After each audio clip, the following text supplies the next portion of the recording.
A long and illustrious history. Early Britain. The first people to live in Britain were hunter-gatherers, in what we call the Stone Age. For much of the Stone Age, Britain was connected to the continent by a land bridge. People came and went, following the herds of deer and horses which they hunted. Britain only became permanently separated from the continent by the Channel about 10,000 years ago. The first farmers arrived in Britain 6,000 years ago. The ancestors of these first farmers probably came from Southeast Europe. These people built houses, tombs, and monuments on the land.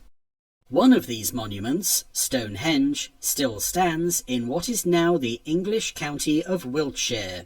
Stonehenge was probably a special gathering place for seasonal ceremonies. Other Stone Age sites have also survived.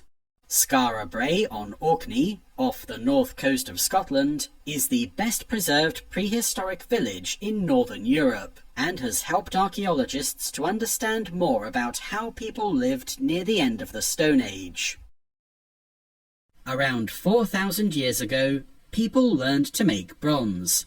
We call this period the Bronze Age. People lived in roundhouses and buried their dead in tombs called round barrows. The people of the Bronze Age were accomplished metalworkers who made many beautiful objects in bronze and gold, including tools, ornaments, and weapons. The Bronze Age was followed by the Iron Age, when people learned how to make weapons and tools out of iron. People still lived in roundhouses grouped together in larger settlements, and sometimes defended sites called hill forts. A very impressive hill fort can still be seen today at Maiden Castle, in the English county of Dorset. Most people were farmers, craft workers, or warriors. The language they spoke was part of the Celtic language family. Similar languages were spoken across Europe in the Iron Age, and related languages are still spoken today in some parts of Wales, Scotland, and Ireland. The people of the Iron Age had a sophisticated culture and economy. They made the first coins to be minted in Britain, some inscribed with the names of Iron Age kings. This marks the beginnings of British history. The Romans. Julius Caesar led a Roman invasion of Britain in 55 BC. This was unsuccessful, and for nearly 100 years, Britain remained separate from the Roman Empire. In AD 43, the Emperor Claudius led the Roman army in a new invasion. This time, there was resistance from some of the British tribes, but the Romans were successful in occupying almost all of Britain. One of the tribal leaders who fought against the Romans was Boudicca, the Queen of the Iceni in what is now eastern England. She is still remembered today, and there is a statue of her on Westminster Bridge in London near the Houses of Parliament. Areas of what is now Scotland were never conquered by the Romans, and the Emperor Hadrian built a wall in the north of England to keep out the Picts, ancestors of the Scottish people. Included in the wall were a number of forts. Part of Hadrian's wall, including the forts of Housesteads and Vindolanda, can still be seen. It is a popular area for walkers and is a UNESCO, United Nations Educational, Scientific and Cultural Organization, World Heritage Site. The Romans remained in Britain for 400 years. They built roads and public buildings, created a structure of law, and introduced new plants and animals. It was during the 3rd and 4th centuries AD that the first Christian communities began to appear in Britain. The Anglo-Saxons. The Roman army left Britain in AD 410 to defend other parts of the Roman Empire and never returned. Britain was again invaded by tribes from northern Europe, the Jutes, the Angles, and the Saxons.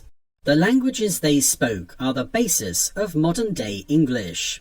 Battles were fought against these invaders, but by about AD 600, Anglo-Saxon kingdoms were established in Britain. These kingdoms were mainly in what is now England. The burial place of one of the kings was at Sutton Hoo in modern Suffolk. This king was buried with treasure and armour, all placed in a ship which was then covered by a mound of earth. Parts of the west of Britain, including much of what is now Wales, and Scotland, remained free of Anglo-Saxon rule. The Anglo-Saxons were not Christians when they first came to Britain, but during this period, missionaries came to Britain to preach about Christianity. Missionaries from Ireland spread the religion in the north. The most famous of these were St. Patrick, who would become the patron saint of Ireland, and St. Columba, who founded a monastery on the island of Iona, off the coast of what is now Scotland. St. Augustine led missionaries from Rome, who spread Christianity in the south. St. Augustine became the first Archbishop of Canterbury. The Vikings. The Vikings came from Denmark and Norway. They first visited Britain in AD 789 to raid coastal towns and take away goods and slaves. Then they began to stay and form their own communities in the east of England and Scotland.